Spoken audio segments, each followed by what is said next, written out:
Uno dei sogni nel cassetto di gran parte degli italiani è proprio trasferirsi sul mare, vivere una vita più tranquilla, farsi delle belle camminate in riva al mare, quel contatto con la natura che solo il mare o diciamo la montagna può dare, no? Quel senso di pace, di tranquillità. E oggi infatti parleremo proprio di come si vive in mare, ma non in mare, in spiaggia, a Santo Domingo o nelle spiagge meravigliose della Sardegna, proprio la vita in mare in barca a vela. Anche in questa intervista abbiamo due Italian Globetrotters che girano in modo diverso per il mondo, Andrea e Camilla, che hanno deciso di vivere in barca a vela e ci racconteranno nel dettaglio di com'è la loro vita in barca, quindi costi, com'è la loro routine di tutti i giorni, come gestiscono il lavoro in barca. È un'intervista molto interessante sia per chi è appassionato di mare, navigazione, chi sogna da sempre magari di andare un giorno a vivere in barca, e scoprirete che questo tipo di vita non è così raggiungibile, ma è molto più abbordabile di quello che si possa pensare. Quindi per voi che siete interessati a vivere in barca, ma anche per voi che sicuramente questa cosa vi ha un po' incuriosito, rimanete connessi e guardatevi tutta l'intervista. Noi vi aspettiamo nei commenti, che siamo curiosi di sapere cosa ne pensate. Un abbraccio e noi ci vediamo alla prossima. Ciao! Wake up, today's gonna be a good day. Wake up, today's gonna be a good day. Wake up, today's gonna be a good day.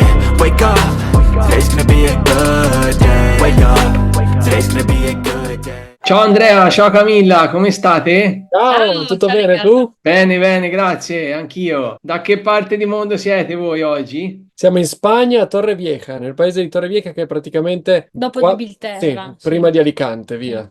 Ok, vicino ad Alicante, sì, dove anche noi abbiamo fatto un'intervista, lì si vive bene in quella zona, eh. Poi ora, insomma, ci spiegherete un po' tutto il vostro itinerario, i vostri progetti. Intanto vi volevo dare il benvenuto. Grazie per l'invito. Grazie a voi che siete qua. Siamo appunto entusiasti perché questo tipo di interviste sono un po' diverse dal solito. Noi di solito intervistiamo gli italiani che vivono all'estero nei vari paesi del mondo, però ecco, anche questo tipo di interviste ci piacciono perché anche voi siete degli Italian Globetrotter, siete degli italiani che girate il mondo e vivete e girate il mondo anche in modo diverso. Pensate che Andrea e Camilla vivono in barca a vela, quindi è veramente tanta roba. Io partirei con la prima domanda e prima di entrare, diciamo, nei dettagli, presentatevi un po' anche per chi non vi conosce, da dove venite, come mai avete intrapreso questo percorso e cosa facevate anche prima di partire, ecco. Allora, noi sostanzialmente il grande cambiamento l'abbiamo fatto prima di partire, nel senso che di fatto avevamo un lavoro, stavamo affrontando dei rispettivi percorsi che abbiamo stravolto. Cami prima ha fatto scienze motorie per capire dopo la laurea magistrale che non era il suo percorso e laurearsi in psicologia. Io ho fatto medicina, ho capito che non era il mio percorso, mi sono laureato in economia. Ho iniziato a lavorare in azienda in Lavazza a Torino, poi il mondo dell'ufficio non faceva per me, allora dopo un po' di resistenza ho deciso di lasciare, mi sono aperto una partita IVA e adesso tutti e due siamo liberi professionisti e abbiamo delocalizzato il nostro lavoro in quella che era casa nostra in cui convivevamo. Noi navigavamo d'estate, tutte le estati, su questa barca, che è quella su cui siamo, e lo facevamo limitatamente al periodo estivo, alle ferie estive canoniche. Avendo consolidato il fatto che si potesse lavorare nel nostro ufficio, che era a casa, quindi delocalizzato, abbiamo capito che con la tecnologia che c'è oggi, che ci permette di avere l'internet satellitare, quindi avere banda ovunque, come se fossimo a casa, abbiamo deciso di testare questa vita sull'acqua. Così ci siamo lanciati, siamo partiti come tutte le estati l'11 di agosto del 2023, con la semplice differenza che anziché tornare a fine stagione siamo continuati ad andare avanti. Esatto, fino a quello che è stato poi il Giro dell'Atlantico, nel senso che noi da Lignano Sabbiadoro, che dove teniamo la barca, abbiamo fatto la Croazia, la Puglia, la Sicilia, la Sardegna, le Baleari, la Spagna. Siamo passati da Torrevieja all'andata, abbiamo fatto le Canarie, Capoverde, Caraibi, ci siamo fatti tutte le Grenadine a sud, poi siamo risaliti verso nord, Repubblica Dominicana, San Martin, da San Martin a Azzorre di ritorno, Azzorre, Madeira e adesso eccoci qua, di nuovo Gibilterra e siamo qua a Torrevieja. E siamo tornati perché di là c'è la stagione degli uragani, si sa, d'estate la pecca dei Caraibi che hanno questa difficoltà meteorologica. Esatto, allora abbiamo preferito tornare. E adesso in realtà stiamo chiudendo un cerchio, nel senso che noi torneremo nel punto di partenza e valuteremo il da farsi. Vedremo che cosa ci riserva il futuro. Quanto è durato questo viaggio in tutto? Allora, linea temporale 1 anno e mezzo più o meno, nel senso che Mm, mm. arriveremo a casa a ottobre e più o meno sarà 1 anno e mezzo. Spoiler degli spoiler, in teoria, se tutto va No, come deve, dopo la stagione invernale, in quella primaverile, c'è l'idea di ripartire. Quindi non appenderemo la barca al chiodo, come si suol dire. Insomma, dopo 1 anno e mezzo tornare un po' a casa ci vuole, secondo me. Sì. sì, esatto. Ma poi non siamo di quei viaggiatori che mollano tutto, parenti, amici, per sempre, addio, noi viviamo il mondo da nomadi, tra virgolette, cioè Mhm. girando sempre senza una meta. Abbiamo Ci piace radici, ci casa, piace sì. tornare, ci piace stare a casa, Come ci quindi piace viaggiare d'altra parte, cioè è una assolutamente. cosa equilibrata secondo Infatti me. l'ideale ad oggi lo identifichiamo nel 6 mesi e 6 mesi, quella potrebbe essere una soluzione, poi lo scopriremo con la vita, Esatto, cioè, tra 1 anno ci vivendo sentiremo. e vedremo se 6 mesi e 6 mesi. Noi già un po' che vi seguiamo appunto e abbiamo visto, insomma, mettete tutti i giorni il vostro diario di bordo, è stato molto interessante. Vi abbiamo conosciuti quando eravate ai Caraibi e abbiamo seguito Mhm. tutto il vostro percorso, la vostra traversata. È veramente interessante anche per chi, per dire come noi, non è mai Non stato. sa cos'è. Sono venuti degli amici, dei parenti a trovarci ed era simpatico perché per loro giustamente erano 15 giorni di vacanza. Per noi invece era la normalità, quindi vedevi proprio i due ritmi, loro che erano in mood vacanza, quindi visitare, uscire di là, noi che eravamo in mood normalità, perché noi ci vivevamo H24 e quindi eravamo abituati a vedere, non so, il mare, tutto quello che poi uno pensa dei Caraibi, e invece per chi veniva da fuori era una vacanza a tutti gli Certo. effetti. Perché poi voi comunque tutti i giorni lavorate, quindi fate il lavoro tutti i giorni. Sì, Esatto, esatto. esatto. E abbiamo sperimentato anche il fuso orario che temevamo all'inizio, invece si è rivelato una figata perché di Sì. fatto ti dava la possibilità di avere quelle 4 ore sincrone in cui riuscivi a fare chiamate, riunioni, tutto quello che insomma il lavoro richiede, e avevi anche ore invece in cui l'Italia andava a dormire ma tu continuavi a lavorare, avevi tutta la tua operatività pulita, senza interruzioni, senza messaggi. Molto Eh, bella quella cosa. Mm-mm. questi tipi di lavori dopo il Covid diciamo che sono diventati un po' più, diciamo, Sostenibili. sì, sostenibili. È il sogno di tanti. Se uno vuole girare si lo può portare dietro, no? Quello che fa sorridere è pensare che fosse una, chiamiamola tecnologia a portata di mano da anche un mese prima del Covid. E c'è stato il Covid che ha richiesto questa necessità e da lì non lo si molla più. Noi, per esempio, quando abbiamo scelto di Ma cambiare esatto, percorso, esatto. l'abbiamo messa come condizio sine qua non. Cioè, No, noi. poi oltretutto entrambi facevamo dei lavori legati al luogo fisico. Io ho Esatto. studiato scienze motorie, quindi era tutto dall'allenamento e alla riabilitazione. Lui tutto l'ambito legato alla vita d'ufficio, quindi di fatto è stata proprio una scelta anche volontaria. perché molti ci dicono è facile, voi fate un lavoro per cui si può fare smart working, io che faccio l'idraulico non posso. È vero, cioè di Sì. fatto è una realtà. E senti, vi volevo chiedere, per organizzare comunque un tipo di vita così, perché non è un viaggio che uno va e torna, comunque richiede una bella organizzazione prima, come vi siete organizzati voi, nel senso quanto vi ci è voluto, anche per chi magari è interessato a saperne un po' di più? Allora, da che abbiamo deciso di farlo a che poi l'abbiamo fatto è passato 1 anno. Esatto. Prima c'è stato dei mesi per dire ma veramente, cioè, siamo sicuri, cioè, siamo. Quello fino all'ultimo è stato, Esatto, no? esatto. No, però al di là poi dei lavori sulla barca, proprio gestire un trasloco, gestire, cioè tutta una fase logistica che ha richiesto parecchio tempo, sì. Anche solo preparare la barca. È una barca sana perché l'abbiamo sempre ben manutenuta, quindi non aveva problemi. Ci sono molte storie invece di ragazzi che prendono barche e devono rimetterle a posto inevitabilmente. Noi per fortuna l'abbiamo sempre vissuta tutte le estati con costanza. In barca c'è sempre qualcosa che si rompe, sempre. Se qualcosa si rompeva eravamo sul posto per metterla a posto, no? Per intenderci. Però non ci ha permesso di accomodarci perché comunque andavamo ad affrontare non più una navigazione costiera ma una navigazione oceanica. Come se tu immaginassi con la tua macchina abituato a fare Torino-Milano, sparo, decidi di fare Torino-India, però in una situazione in cui non hai meccanici in mezzo alla strada, quindi devi assolutamente fare il viaggio e sperare che tutto vada bene da un punto di Pezzi di vista. ricambio, Quindi sì. esatto, devi proprio preparare la barca con più Criteri. razionalità possibile nei confronti di quello che può succedere in qualsiasi evenienza. Abbiamo imparato a essere idraulici, elettricisti, meccanici. Senza nulla togliere. No, ovviamente Principiantissimi, sì, esatto. però di fatto, cioè, se qualcosa succedeva dovevamo Di essere pronti. sopravvivenza, Per sì. esempio, c'è un meccanico che ci seguiva sempre in barca e gli ho detto: Senti, fammi vedere cosa devo fare se. E Eh. poi mi è stato utile perché quando è successo qualcosa siamo stati Sapevamo, indipendenti sì. nel mettere le mani, ci facciamo il tagliando da soli, l'impianto elettrico fotovoltaico ce lo siamo installati da soli. Il dissalatore L'abbiamo installato noi, cioè nel senso siamo molto più autonomi nello svolgere lavori anche manuali che erano completamente lontani da noi Mhm. in autonomia. Anche perché Bello. insomma, il mare non è come andare a giro con la macchina, cioè io penso che ci Tanto soldi sono risolvi. delle regole precise del mare, bisogna studiare diverse cose, no? Bisogna imparare a navigare, perché per dire noi saremo ignoranti in materia, quindi pensare di avere un tipo di vita del genere, cioè bisognerebbe partire da zero e studiare parecchio, credo, no? Secondo me più che studiare è proprio farsi esperienza e vita in mare, nel senso che io ho la fortuna di andare in barca da quando sono nato, quando ho 2 anni, è il mio prolungamento, non so come dirti, no? Quando Ci fai sei uno no? sport in modo continuativo, poi diventi il prolungamento, cioè gli sci sono il prolungamento dei tuoi piedi se sei uno sciatore, per intenderci. Io, se devo dirti dove mi sento più a mio agio, è in barca, quindi di fatto questa fortuna mi è tornata utile perché ne ho viste di cotte e di crude. Poi l'oceano è l'oceano, cioè c'è poco da fare, cioè c'è sempre da fare la prima volta all'oceano ed è un'altra esperienza. Però si parte da un livello sicuramente più consolidato, Sì. più di consapevolezza rispetto a dire, vabbè, vado in barca da 3 anni, mi sono vissuto i miei 3 mesi all'anno, 2 mesi all'anno, un mese all'anno che mi ha fatto fare esperienza. E Cami comunque ha navigato da 4 anni, questo è il quinto che navighiamo insieme, ma abbiamo navigato per 2 mesi Sì. continuativamente ogni anno, quindi è No, relativamente anche una full no, io immersion. sono Cioè. inesperta, io lo dico, cioè più studio e più capisco che Sei, non ne so, sei quindi inesperta, però nel momento in cui ho bisogno di qualcosa dico, Cami, c'è da fare quello senza il minimo sì, sì, problema, cioè, hai anche certo. autonomia nel farlo. E diciamo lì cos'è che c'è da imparare se uno volesse, a parte con Eh, l'esperienza così? Andare a vela, Come si va in barca, cioè quando usare una vela, quando non usarla, quando è il caso di ridurla,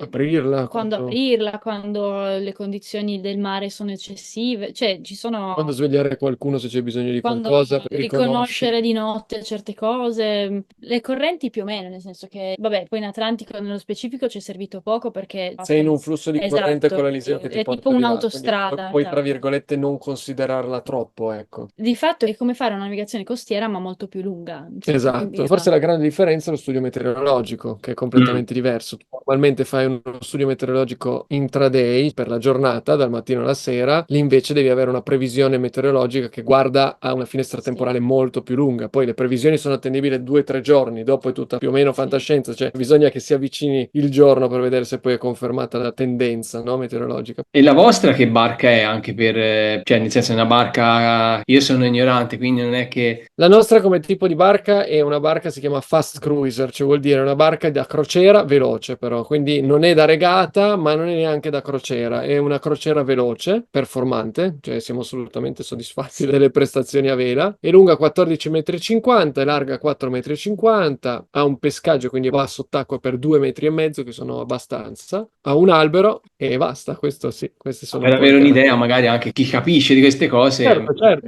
È è un Beneteau, sicuramente di, sarà di curioso. cantiere è Beneteau, è un First 47.7, come dire la Fiat Panda. Beneteau è come la Fiat, Panda è il First 47.7. Ok, ok, grazie di Marca e questa modello. informazione, almeno chi è interessato lo sa. Esatto. E la vostra giornata tipo, oltre chiaramente al lavoro, perché voi passate anche tutti i giorni, no, a lavorare, come si vive in barca e vela? Nel senso, sono domande magari per noi che magari per voi No, possono essere banali, sacrosanto. Esatto. no? Allora, io direi di considerare tipo una giornata del weekend in cui non siamo vincolati al computer e stiamo navigando, perché Mm. tendenzialmente la connessione è più stabile quando siamo fermi. Quindi in giornate come questa, oggi martedì, preferiamo stare all'ancora se proprio non dobbiamo navigare. Quindi navighiamo quando possiamo nel weekend. Ci sono due grandi differenze. Ci sono navigazioni costiere dove tu ti sposti Sì, da un punto all'altro, allora ti svegli, tiri sull'ancora, navighi quelle 4, 5, 8 ore, dipende da che distanza devi coprire, arrivi, butti l'ancora, ti puoi fare un bagno, vai a vedere il posto in cui sei e poi vai a dormire. Sostanzialmente questo è un stile po'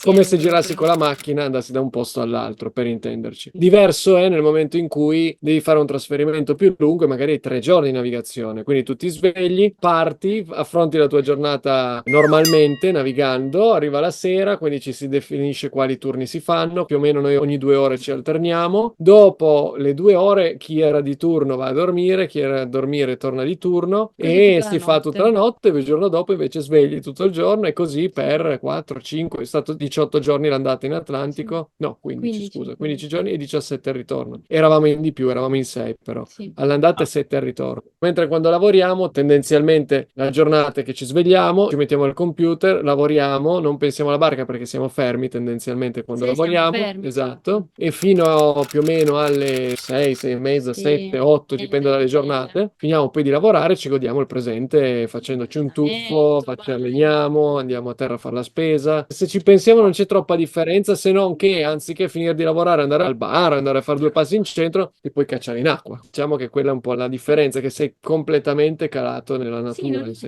non è tanto diverso alla fine. Guarda, noi vivevamo, Riccardo, in una casa che era al piano terra, era una vecchia portineria di un palazzo storico in centro Torino che abbiamo ristrutturato ed è diventato un, chiamiamolo, appartamento comunque soppalcato, abbiamo recuperato un po' di metri quadri, però essendo al piano terra ed era verso cortile interno, il vantaggio è che non sentivi il rumore della strada, lo svantaggio è che non avevi mai luce. Sì, perché dava verso nord, aveva 2 piccole finestre. Quindi abbiamo patito in una maniera incredibile l'esposizione al sole mancante, cosa che qua invece è l'opposto, nel senso che capiamo proprio che quando torneremo a mettere i piedi per terra, se prenderemo casa, quando prenderemo casa, la prenderemo con delle belle finestrone e con del verde intorno. Cioè, una cosa che abbiamo capito è che non riusciremo a fare a meno della natura, cioè del chiuderci in città. Sì, proprio ritmi circadiani disequilibrati. Non sapevamo più se Sì, cioè, pioveva, se non pioveva. Noi la grande differenza che stiamo vivendo con gioia è che qua ti svegli proprio col sole, ci svegliamo abbastanza presto e tendenzialmente sono i raggi dagli oblò che ci iniziano a svegliare e il riflesso delle onde sul soffitto che è bellissimo, adesso lui è impagabile. romantico, esatto. E vai a dormire, ti viene da andare a dormire, visto che ti svegli presto, viene giù buio, mangi una cena e non è che poi ti viene da fare, guardi un film, niente di... Ma poi noi siamo noiosi, cioè noi mangiamo, andiamo a dormire, Sì. guardiamo un film, cioè non siamo È da fare abbastanza... serata, quindi... No, esatto, non siamo troppo festaioli, ecco. Fate una vita tranquilla, come piace anche a noi. Esatto. Non siamo da tunz tunz e discoteca, cioè quella vita lì non è tanto nelle nostre corde, però giusto per Anche parlare. perché se no magari un tipo di vita così non l'avresti esatto. fatta. Guarda, stanno iniziando, Vabbè, ma siamo sotto costa. siamo capitati in dei posti tipo la Repubblica Dominicana, sembrava di essere in Fast and Furious. Tu anziché avere le macchine con le casse dietro che spingono la musica, c'erano ste barche che alle 8 di sera, 9 uscivano, Poi- dei livelli di musica che dicevi non c'è, fino alle 5. Poi mi chiedevo ma come fanno a lavorare il giorno dopo? Senza problemi. Loro vanno a lavorare la sera di nuovo e vai avanti così. E vabbè, quelli ci sono sempre chi li piace, chi no. Ci si abitua con gli anni comunque anche al mangiare, al dormire in barca dove comunque non è mai sempre fermo, no? A meno che non sei... Allora, dormire dormiamo forse meglio qua che a casa, No, cioè, allora- è una Sì? culla. Sì, io non ho mai dormito bene come in barca. Ma perché non è un movimento grosso, tu hai questo Mm. movimento, cioè senti proprio minimo, minimo, minimo, ma è quel Esatto. minimo che non ti accorgi che ci sia, ma il tuo corpo proprio oggettivamente sente che c'è. E ti quindi è rilassa. questo leggerissimo Sì. dondolio che è proprio una culla, una cosa Poi dipende, incredibile. all'inizio della traversata, ad esempio, abbiamo sentito un po' di più il mare. Nessuno dei due soffre il mare. La domanda che ci chiede chiunque è: ma come fate sì. col mal di mare? La risposta è: non padiamo il mal di mare, per fortuna. Però i primi giorni, dopo che siamo fermi per un po', capita che magari stando sotto coperta, se c'è un po' di mare, sentiamo un po' di giramento di testa. Però Io- è proprio una questione di ore, anche solo ore, e ci si abitua e... Io ricordo che ho patito un giorno, non ho mai vomitato, ma sono stato male il primo giorno di oceano perché avevo delle call, le ho fatte dentro al computer, quindi super un movimento abbastanza importante. Lì l'ho un po' accusato, però diciamo Sì, che però è abitudine, è tutto molto... guarda, è proprio tutto identico. Anche il non è- cibo è uguale a casa, eh. Ed è, guarda, identico a casa, non c'è letteralmente niente che cambia. C'è il forno a microonde, addirittura lo usiamo mai, però c'è. No, ma davvero, è molto meno mistico di come Sì, ti forse possa è più credere. scenografico, cioè vederlo nei video dici, che figo. Però Di non fatto, poi cambia se ti niente. cali nella situazione, forse parliamo perché siamo molto abituati ormai da un anno a vivere Sì, questa può condizione. essere. Allora, ti faccio questo esempio. I miei nonni avevano una casa in campagna, tendenzialmente facevano questa enorme spesa, si riempiva la cantina in modo tale da essere indipendenti per un po' di tempo. Quindi è un po' come trasferire quel concetto lì in barca perché non puoi scendere al market. Io, ad esempio, ho sempre vissuto in città, avevo il market aperto fino alle 10 di sera e quindi scendo a prendere la melanzana che mi manca per cucinare, letteralmente. Quindi, una volta che entri nella mentalità di avere una checklist mentale o anche fisica, all'inizio ce l'avevamo proprio cartacea, di cosa comprare, cosa sta finendo, cosa c'è da ristoccare, esatto. È come gestire una casa lontana dalla città, però non c'è assolutamente niente di inarrivabile. Dipende poi dalle barche, ci sono barche che non hanno il frigorifero, allora lì capisco che ci sia una rinuncia o comunque bisogna adattarsi a una vita senza frigorifero o anche senza la pompa dell'acqua. Noi apriamo il rubinetto e l'acqua esce perché c'è una pompa dell'acqua, c'è tutto un motore, eccetera, che si è rotto un sacco di volte, quindi siamo ferratissimi sulla pompa dell'acqua. Ci sono barche che magari non ce l'hanno, allora hanno il pedalino per pompare l'acqua. Capisco che in quel caso uno possa dire, beh, in effetti c'è un po' meno comfort perché non c'è l'acqua corrente, però noi non viviamo nessun tipo di rinuncia rispetto a una vita in casa, questo è un po' il concetto. E con l'acqua e la corrente, l'acqua è acqua del mare, no? No, abbiamo, Sì e abbiamo no. 1.000 litri di acqua dolce stoccata in serbatoi che però non è potabile, cioè non è un'acqua che bevi perché comunque è stoccata in serbatoi, quindi è un'acqua con cui ti lavi i denti ma non devi buttare giù l'acqua, con cui Lavi i fai la piatti. doccia, lavi i piatti, acqua di comune consumo che non sia bere. In più abbiamo il desalinizzatore che è uno strumento che trasforma, desalinatore, dissala praticamente l'acqua di mare e la rende acqua potabile, quella ha una spilatrice prima che vada nei serbatoi ed è acqua potabile e poi quella che non beviamo la va nei serbatoi e genera 220 litri ora, che Il adesso dissalatore. esatto, è parecchio, cioè nel senso che tendenzialmente chi vive in casa difficilmente ha sotto mano un consumo dell'acqua. Noi qua siamo diventati esperti su quanto ci durano 200 litri, cioè una volta in casa, boh, non sai quanto consumi. No. Qua sai che dopo 200 litri hai finito un serbatoio, devi aprire il secondo, ne abbiamo 4 e via così, no? Acqua siamo indipendenti, cioè non abbiamo bisogno di rifornirci da nessuna parte. Tranne quella potabile, allora si potrebbe bere quella del dissalatore. Sì. Noi comunque, La a prendiamo. parte ai Caraibi che l'acqua che ti vendono nelle bottiglie è acqua dissalata, quindi tanto vale bere quella che dissali tu, se c'è l'acqua di fonte comunque è più buona. Non è più buona che percepisci che non è Quindi, buona.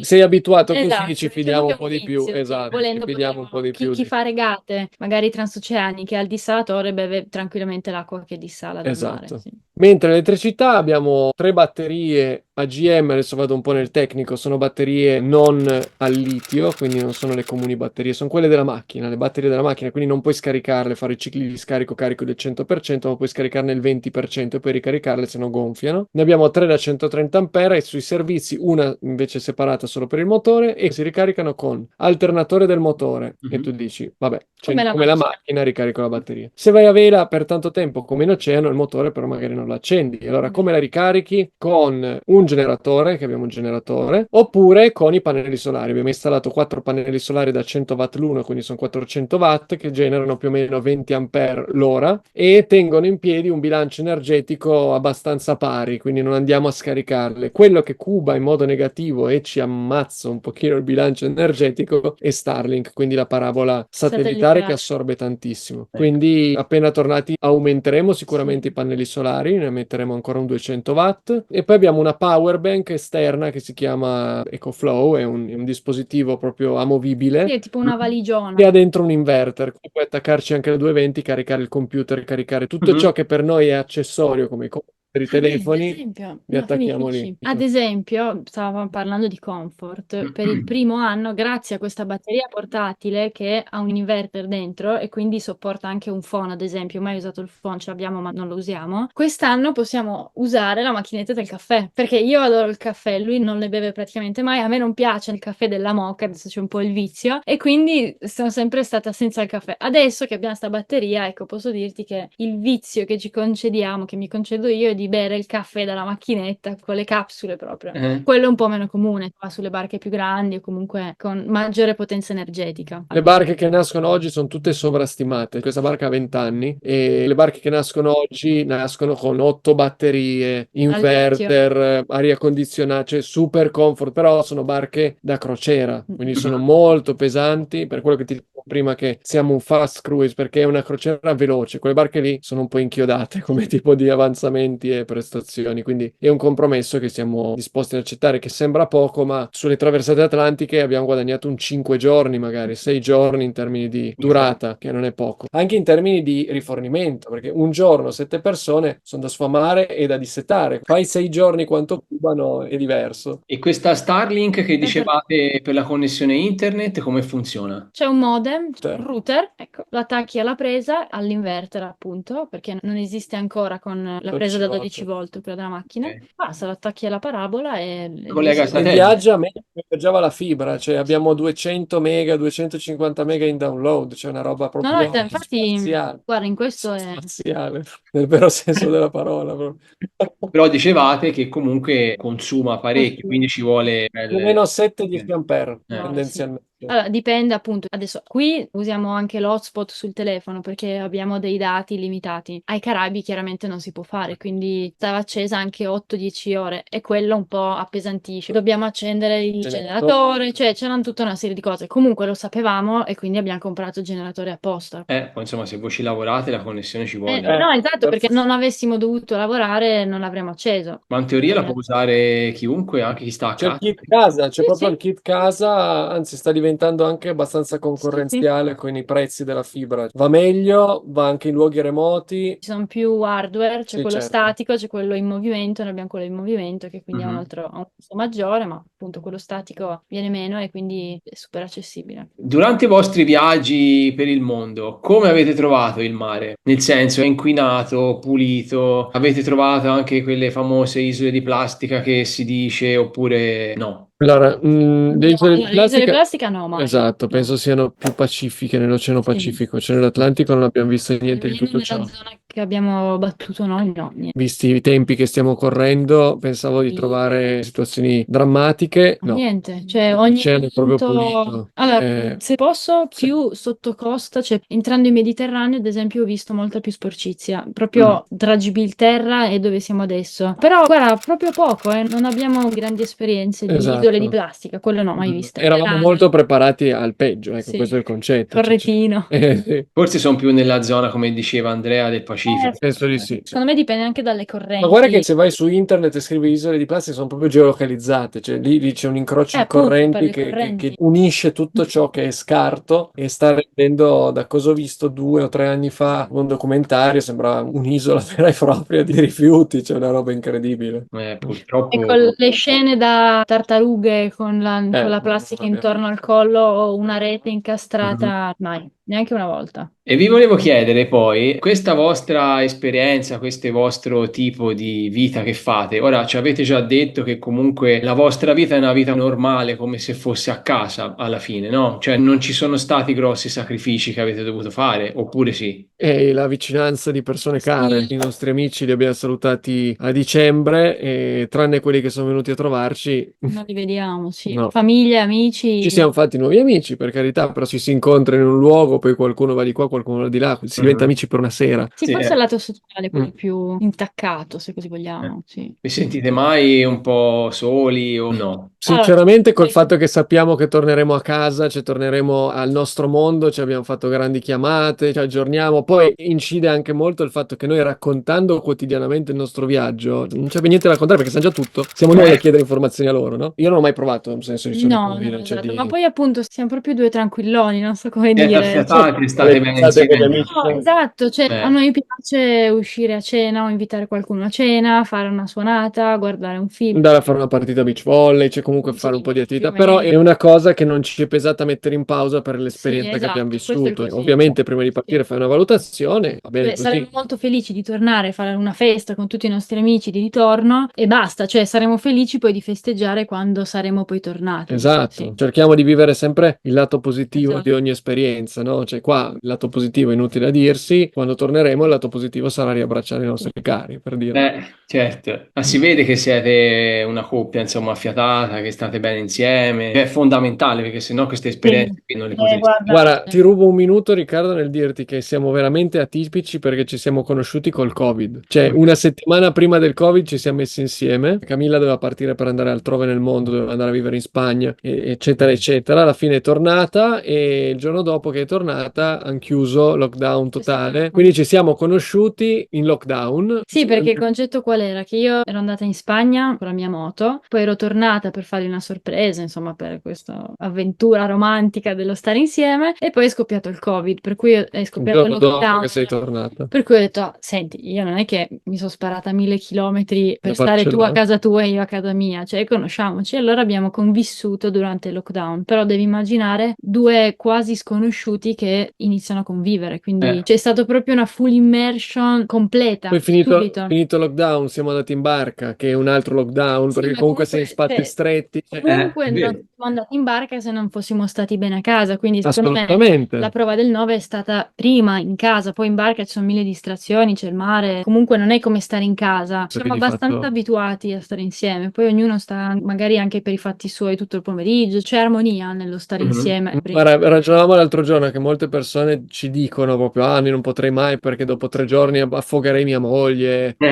la casi sopporto. del genere, non potrei mai, però non abbiamo mai avuto l'esigenza neanche di fare la battuta su sta roba qua, perché di fatto stiamo bene, cioè, siamo abituati a È stare vero. insieme. Esatto, secondo me parte tutto dall'abitudine. Sì. Sì. Noi abbiamo bruciato tantissimo le tappe all'inizio senza conoscerci, con tutte le difficoltà che ci sono state, perché poi non è che sia sempre rose e fiori, specialmente all'inizio. Lui ha un carattere, io ne ho un altro, e questi caratteri non vanno d'accordo su tutto, quindi c'è stato proprio anche Una negoziazione. sì, esatto, non li chiamerei scontri, ma proprio negoziazioni Conoscersi, i molto limiti. importanti, no? Avendo negoziato queste cose all'inizio, adesso è tutto in discesa, tra virgolette. Appunto, questa esperienza rafforza ancora di più. Sì. Se uno sta bene in un'esperienza del genere, vuol dire che insomma. Guarda, dicono che dopo una settimana in barca o ti ami o ti odi, quindi dopo 1 anno e mezzo, cioè, nel senso, o ti uccidi o non lo so, cioè, arrivi a quegli estremi. Scoprirete nell'ultima Ormai è puntata. fatta, dai.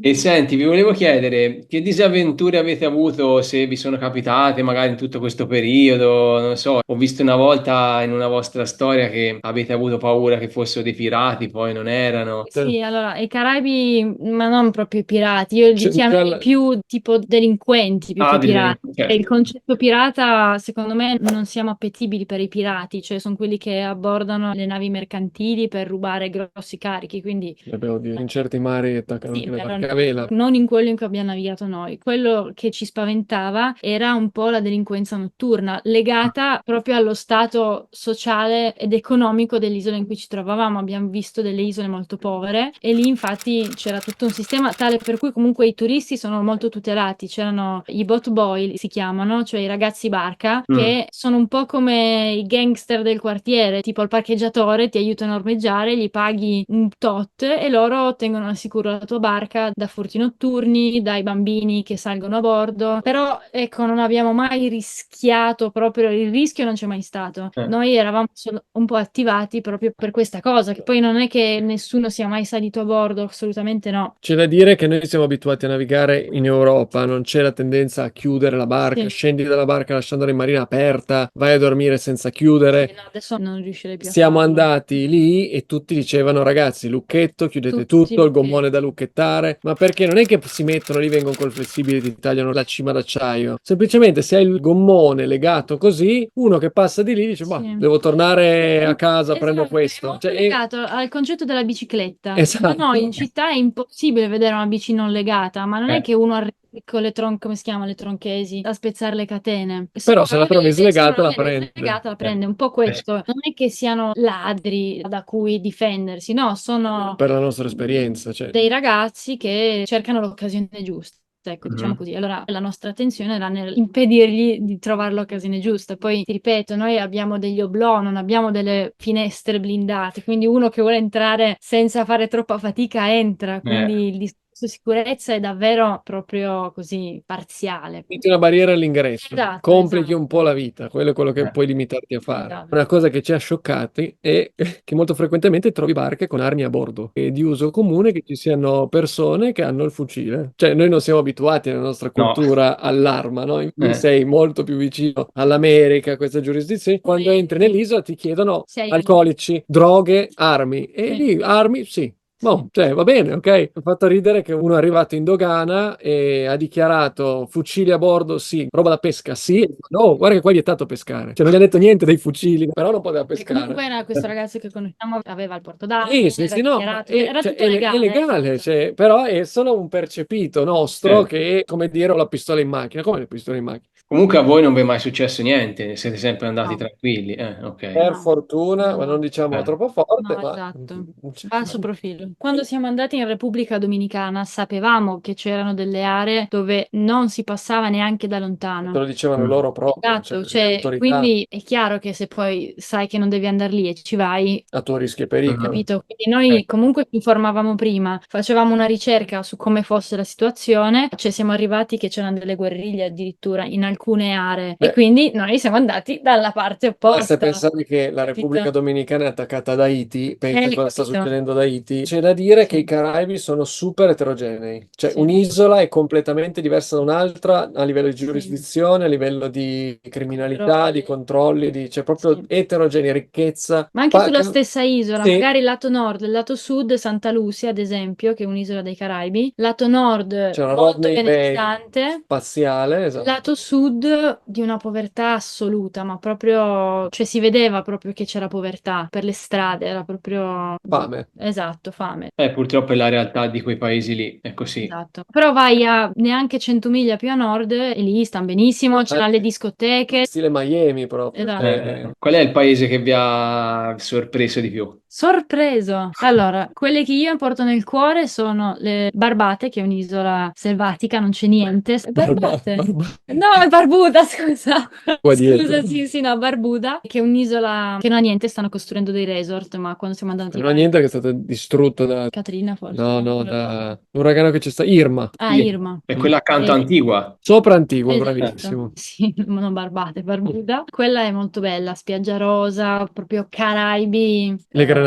Esatto, le Granadine anche molto belle, però appunto chi mi ha sorpresa, guarda, le Azzorre e Madeira, che sono due isole per le quali non avevamo aspettative e quindi chiaramente quando non hai aspettative la sorpresa poi è maggiore. Mentre andando in là un po' ce l'hai, no, l'aspettativa. Allora le foto dei Caraibi, poi invece andando in là con le aspettative siamo rimasti un po' delusi perché queste isole appunto caraibiche viste sui social poi alla fine sono 3. Beh, spezziamo una lancia però a un discorso, cioè noi dovendo lavorare non abbiamo avuto tanto tempo Sì. per visitare, il che significa che abbiamo visto tutto, se posso Un dire pochino. male e di fretta, perché dovevamo inevitabilmente andare su per poi ritornare, quindi corri tanto, lavori e ti vedi il posto in cui sei 2 ore, quindi di fatto non mi sento di dire che abbiamo visto tutto, magari su Antigua ci sono luoghi che non abbiamo, cioè English Harbor è spaziale, abbiamo visto benissimo quello, magari 20 chilometri più a nord c'era una baia ancora più bella, però non avendola vista non sappiamo dirtelo. Quello che ci ha colpito secondo me sono le Grenadine e Barbuda, ma anche la Repubblica Dominicana, c'erano certe isole con un'acqua spaziale proprio. Solo a vedervi dentro la barca così in questa immagine fa venire voglia, no? È bello, quindi... Guarda, lì ci sono le cime, poi ci sono le cime mille usi. Qua c'è la cucina, siamo tra la cucina e le cime mille usi qua.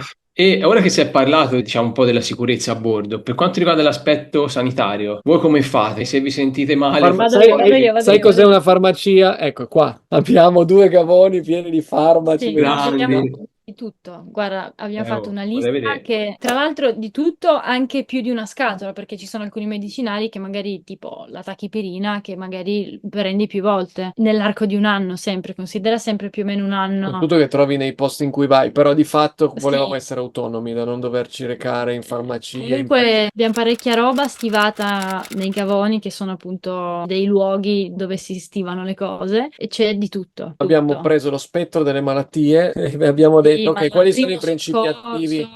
antibiotici. Abbiamo antibiotici, abbiamo cortisonici, abbiamo Sì. antistaminici, No, abbiamo antinfiammatori, abbiamo cioè tutti i principi attivi delle categorie. Antibiotici non abbiamo solo uno ad ampio spettro, abbiamo uno ad ampio spettro più magari specifici per varie cose. pomate, Tutto quello guarda, che, di tutto quello tutto, che di può. tutto. Quando uno poi va lontano e sta lontano da fuori o anche all'estero, comunque certe medicine non le trovi, anche se ti puoi fermare, e poi se stai Esatto. fuori devi averle per forza. Ma avete anche un'assicurazione voi sanitaria o no? Allora, no, perché eravamo in territorio, tendenzialmente nel territorio europeo, cioè Europeo. nel senso non siamo Non stati, siamo mai andati in America. non potevamo infatti. entrare in America Sì. con la barca, perché Sì. devi avere una certificazione che è il visto B1 o B2 sul passaporto e noi non ce l'avevamo, quindi non potevamo entrare negli Stati Uniti tramite mezzi privati, potevamo entrare con un traghetto, potevamo entrare con Beh, l'aereo, non l'abbiamo fatto. ma non siamo entrati. No. Però il concetto è che secondo me sono i soldi che spendi con più felicità nel non Sì. usare mai ciò che hai comprato, cioè nel senso- No. Sia per l'assicurazione sia per i medicinali. se scadono Sì, non ti felice, viene da va dire bene. porca miseria è scaduto, dici guarda che bello, vuol dire che Ma tutto sto tempo stato bene, cioè, Yeah.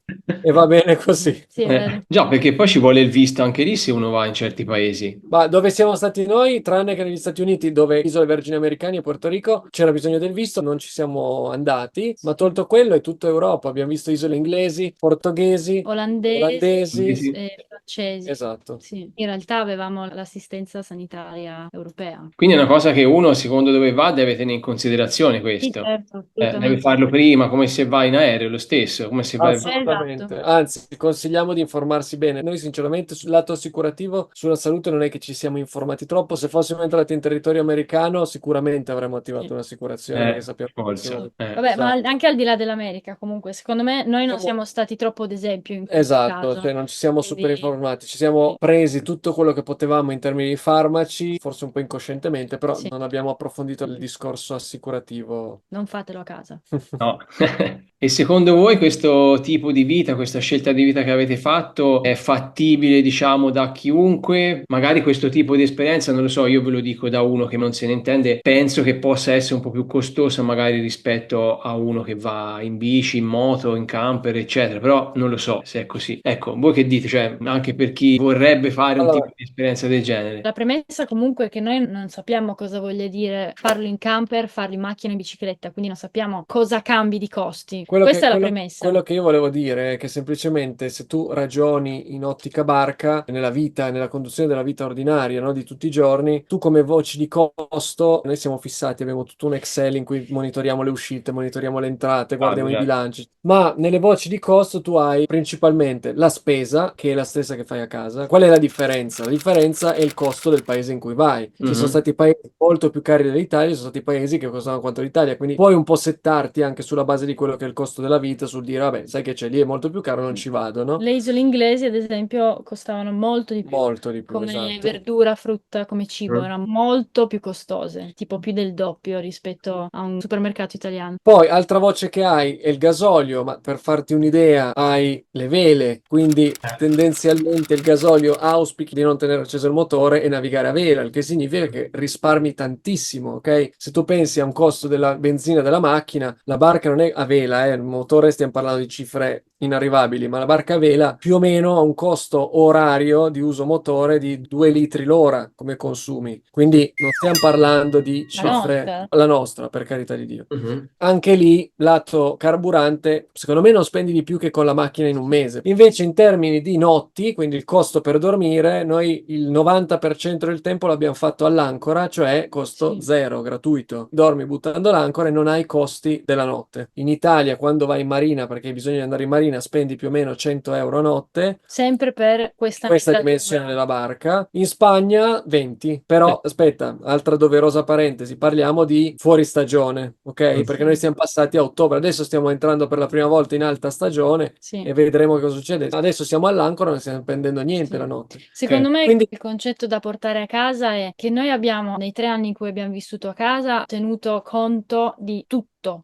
letteralmente facciamo adesso, sì. tutte le spese che uscivano, sia di tutto quello che entrava, ma qualunque cosa. Quindi il concetto è, quando hai un grado di consapevolezza di un certo tipo sul bilancio familiare, a questo punto bisogna capire se è trasferibile a qualunque altro progetto, tenendo conto di un margine dovuto alle spese straordinarie. Che Esatto, secondo me, cioè, costa molto meno essere qui che essere a casa. La voce che cuba differentemente invece è l'imprevisto. Ti si rompe la pompa dell'acqua, magari la pompa dell'acqua ti costa 250 euro, sparo una cifra a caso, e tu quel mese non te la puoi preventivare. Succede, e Certo. se si rompe il motore è un ordine di spesa, se si rompe la pompa è un altro ordine di spesa. Certo è che se sei bravo a fare manutenzione, a rispettare il fatto che tieni bene le cose, avrai molta meno spesa da dover sostenere poi in fase di sorpresa, no? Quindi tutto questo pippone per dirti che tendenzialmente si dice sarà carissimo, impossibile. Dall'altra parte, come uno compra casa, può investire quei soldi per comprare la barca. Ci sono barche che costano veramente poco sul mercato, ma veramente poco. Ci sono barche gratuite. Se si va in certi gruppi, Facebook per esempio, ci sono molte, magari succede, donne vedove, è brutto a dirsi, che hanno ereditato, hanno ricevuto la barca, non sanno andare in barca, pur di liberarsi di questa barca che rimane lì ferma, le regalano dicendo io spero, se qualcuno di buona volontà si prende a cuore questa barca e la tiene bene, io sono felice di donargliela. Ma succede, non è magia, abbiamo visto più annunci così. Quindi diciamo che lo spettro delle possibilità è abbastanza vario. Poi se già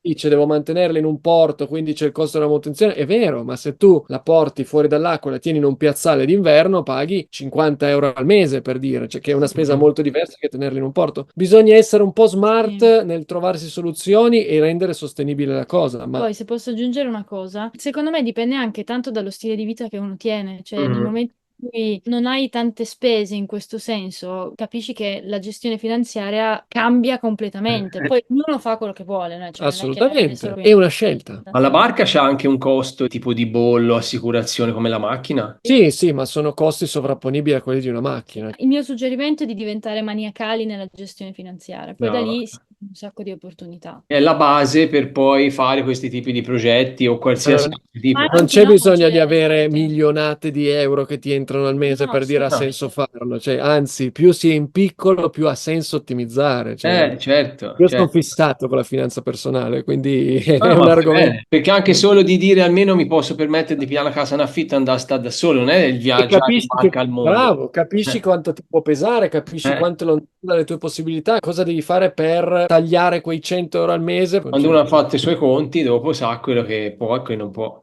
Bravissimo. Avete qualche altro consiglio da dare a chi vuole fare un'esperienza del genere, oltre al programmare tutto, insomma, risparmiare, fare un'attenta programmazione? Io ce l'ho. Se una persona è inesperta, il mio consiglio è di affiancarsi a qualcuno di esperto, ma di esperto veramente. A noi ha fatto la differenza avere degli amici velisti, non professionisti, ma No. con un'esperienza trentennale forse, su barche a vela molto più grandi di questa, che appunto ci ha supportato nello stabilire le rotte, cioè è stato proprio un angelo custode. Nonostante Andrea sia un velista esperto, io proprio mi tiro fuori, ma comunque anche... Stiamo parlando di una persona che ha fatto 4 volte il giro del mondo e 40 attraversato Atlantica, quindi siamo proprio su. È questo che intendo, cioè ha fatto proprio la differenza in termini di qualità, perciò il mio consiglio è di trovare qualcuno che ne sappia di più e seguirlo proprio come un pulcino a chiedergli informazioni. E poi un'altra cosa è di valutare sempre bene le fonti, nel senso che quando si ricevono consigli, soppesare da chi arriva questo che si consiglio, collega... perché se fosse stato per alcune persone noi non avremmo attraversato l'Atlantico nel ritorno, ma avremmo caricato la barca su un cargo, perché ci hanno detto siete pazzi, velisti masochisti, ma chi ve lo fa fare? Altre persone che andavano a vela, non velisti, ma da Ah, velisti. ok, è Però, vero da velisti. però cosa succedeva? Alla domanda, ma scusa, lo dici perché l'hai fatto? Ah, no, no, no, no, io non l'ho mai fatto. Sì. Quindi era sempre un passaparola. Le persone che l'hanno fatto dicevano, guarda, basta che scegli il periodo giusto ed è una navigazione meravigliosa. E così è stato. Quindi anche lì fuorviante, perché di fronte a sentito dire, magari uno carica la barca veramente su un cargo e la fa rispedire in Europa, ma a parte che è una spesa folle, cioè gigantesca. Si perderebbe un bel viaggio di fatto. Esatto, cioè perché certi hanno detto così. E si collega a appoggiarsi a qualcuno di esperto. Di esperto. Perché ci dicevano, ragazzi, lasciate Fidatevi di perdere, me, fidatevi di me, l'ho fatto più tante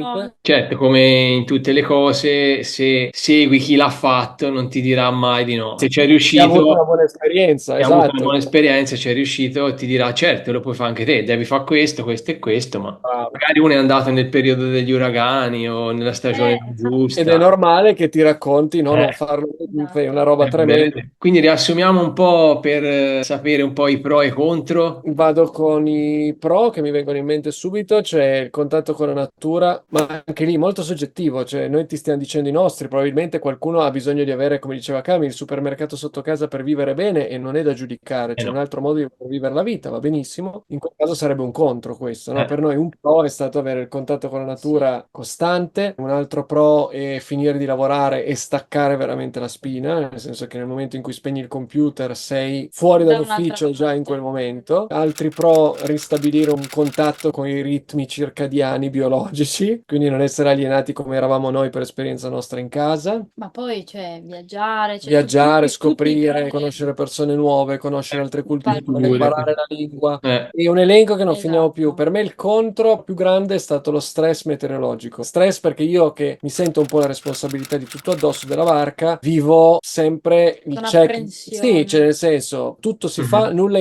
insormontabile, tranne gli uragani. Ma ci sono situazioni in cui puoi proprio evitarti di esporti a certi rischi che superi magari, ma con strategia sai che puoi fare una decisione piuttosto che un'altra, no? Dover essere sempre sul pezzo, sul vedere che se arriva brutto devi trovare un ridosso, quanto ci metto ad arrivarci, allora devo partire oggi, quindi mi manda a casino magari i programmi che mi ero faccio, devi essere sempre mentalmente presente, mai tirare i remi in barca anche quando sei fermo, perché potresti essere in un ancoraggio sbagliato e questo ancoraggio sbagliato determinare che vai a scogli, cioè sei all'ancora ma hai il ridosso, il vento entra proprio da dove non c'è il ridosso, finisci a scogli, spacchi tutto. Quindi questo, avere 1 anno e mezzo di mente che macina tutti i giorni, tutte le sere, cosa fa domani, come domani, questo per me è stato il mio contro. Forse è anche sano. Non ci fosse questa, chiamiamola ansietta, no? Una la sottovaluta poi le cose e rischia di far danni. Noi per fortuna sin qui non abbiamo mai fatto danni. Quello che io posso aggiungere a quello che ha detto Andrea è il non esserci goduti appieno i luoghi. Con tutto che tornando indietro, Riccardo, se dici al netto lo rifaresti, ma certo che lo rifarei, anche se ho visto meno i posti, comunque li ho visti, ci sono stato, è stata una meraviglia. Il dispiacere, l'amaro in bocca che ti rimane di dire, cavolo, eravamo lì, abbiamo fatto tutta questa strada, E poi non di fatto abbiamo non si è riusciti a spremerli in tutta la loro Sì. potenzialità.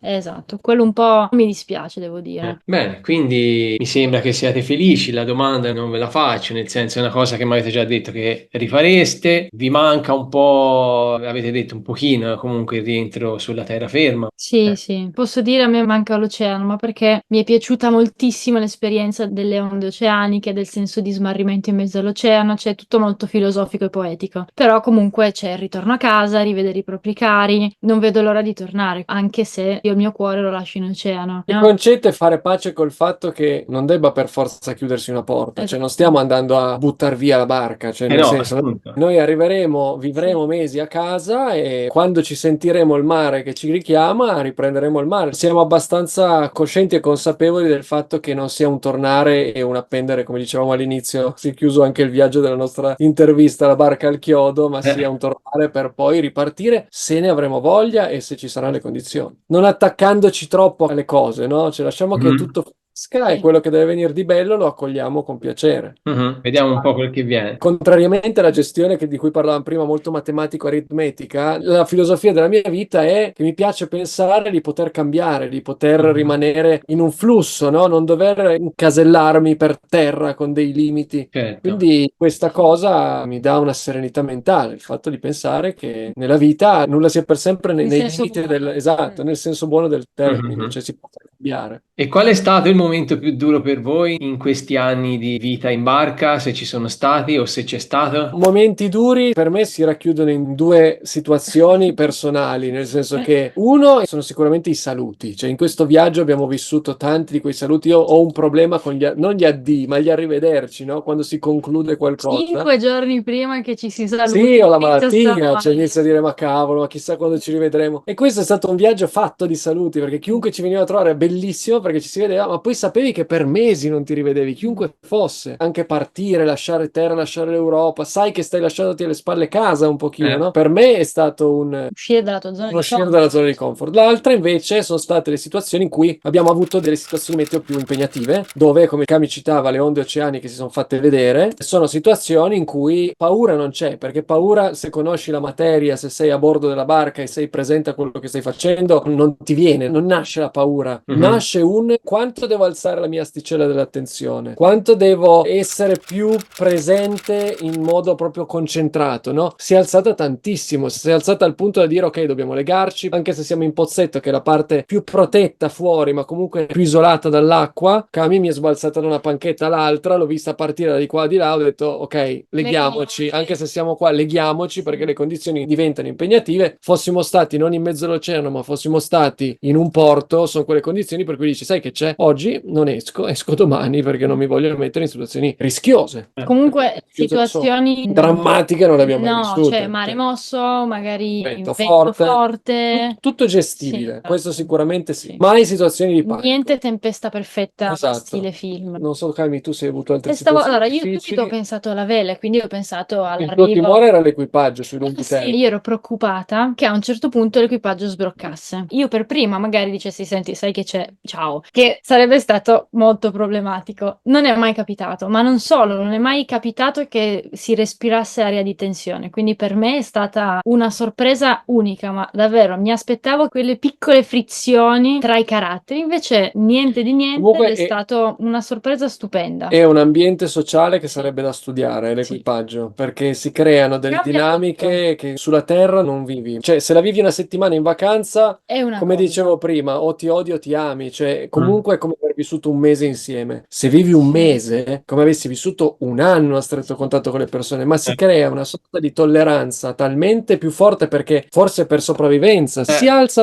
proprio qualsiasi limite di tolleranza che tu hai e non la vivi come tolleranza e sopportazione, la vivi con serenità. Siamo tutti sulla stessa barca, my nel vero God. senso della parola, e ce la godiamo insieme. Cioè diventa proprio veramente, veramente bella come tipo di dinamica Sì. umana. Le orche sono state una Ah, le grande orche paura. già. Quelle non le abbiamo viste neanche da lontano, per Anche fortuna. lì Male, Lì sono ne abbiamo stato fatto una 2 mattina, settimane a sì. parlare perché sono riuscito a trovare, ricercando come un matto, notti insonne, a cercare il numero di telefono del responsabile degli avvistamenti portoghese. Ho trovato il numero, mi sono fatto Contatto con le spiegare. autorità. Sì, Insomma, sì. ho capito qual era l'iter e non le abbiamo neanche viste. Da lì a dirti lo faccio con tranquillità, no, cioè fare lo stretto di Sì, sì. Gibilterra oggi sudi perché se hai una barca a vela le orche ti affondano. Ne ha affondata una il 24. Abbiamo fatto un Il video 24 da luglio. poco sul nostro canale Sì. in cui vi facciamo vedere che c'è l'affondamento di una barca, ma è una cosa, non dico all'ordine del giorno, ma è frequente. Quindi antenne alzate, attenzione. Attenzione. Ci sono le linee guida per poterlo evitare, c'è un margine di rischio sempre, però ecco. È stato bello quando parlavi dell'equipaggio, quando hai detto siamo tutti sulla stessa barca, infatti. Letteralmente poi. Forse Proprio nasce in queste perfetto, situazioni. anche perché di lì non si scappa, quindi... No, esatto, esatto. Bene, se poi volete saperne di più sul viaggio di Andrea e Camilla, su quello che faranno, insomma, se siete appassionati di barca a vela, di barche o comunque anche se non lo siete, però siete curiosi, vi suggeriamo di seguirli su Instagram, giusto? YouTube anche avete? Sì, Sì, per il momento siamo un po' più spostati siamo sul su daily Instagram. vlog come tipo Daily di vlog, formato, esatto. un video al giorno Che corto. c'è anche su YouTube, però pubblichiamo anche lo short. Per trovarci Andrea e Camilla, banali Sì. proprio. Poi tanto noi abbiamo fatto passare durante l'intervista i vostri contatti, li metteremo in descrizione così se qualcuno vi vuole Grazie. seguire, vuole chiedervi qualcosa, insomma magari qualche messaggio vi arriverà, insomma si può mettere, no, i vostri contatti. Sì, Certo, sì, certo, Luca, certo. sì, sì. Se hanno magari curiosità, dubbi, sai, perché questo è un tipo di argomento e anche di vita che comunque anche se uno non lo farebbe anche mai, però qualche curiosità ce l'ha. Spesso si creano anche delle divisioni, no? Tra persone che dicono, sì, vabbè, però è facile, eccetera, eccetera, altri invece che dicono, no, invece grandi, bella scelta, è difficile cambiare strada. Lo sappiamo e va bene così, cioè nel senso di fatto siamo abbastanza sereni di quello che facciamo guardando quello che facciamo senza troppo preoccuparci un po' del giudizio. In questi tipi di scelte di vita, tante volte anche noi li seguiamo perché ci piacciono. C'è magari chi dice ma andate a lavorare, perché non andate a fare un lavoro? Ecco, a voi magari ve lo diranno meno, penso, non so, perché comunque lavorare, no?